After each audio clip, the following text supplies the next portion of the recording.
Elle passe de fête en fête, inlassablement, chaque nuit et chaque jour qui vient.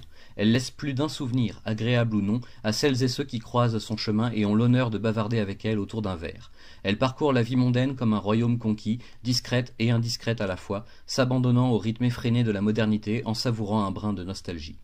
Elle, c'est Lady Kildare, une fée issue d'un monde dont les humains ont pratiquement oublié l'existence.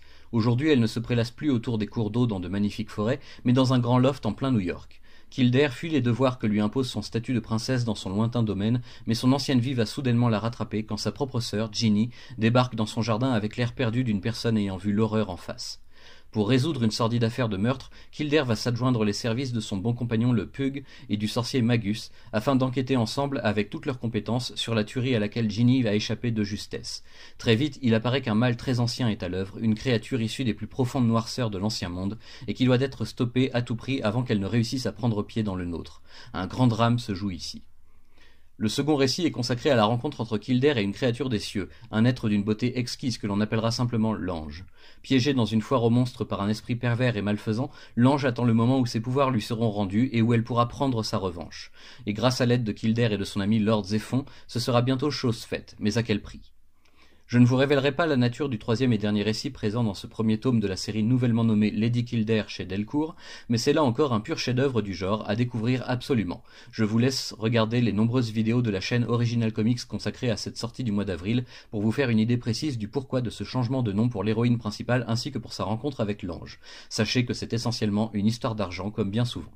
Pour en venir enfin aux nombreuses qualités de cette histoire, je commencerai par vous donner le nom du dessinateur principal, nul autre que Jay Anacleto, officiant alors à la toute fin des années 90 pour le compte de Brian Aberlin et Brian Holgun, créateurs reconnus de très bonnes séries et franchises. Anacleto dessine comme personne dans un style effrayant de détail et de réalisme même quand il s'agit de représenter des choses venues d'ailleurs.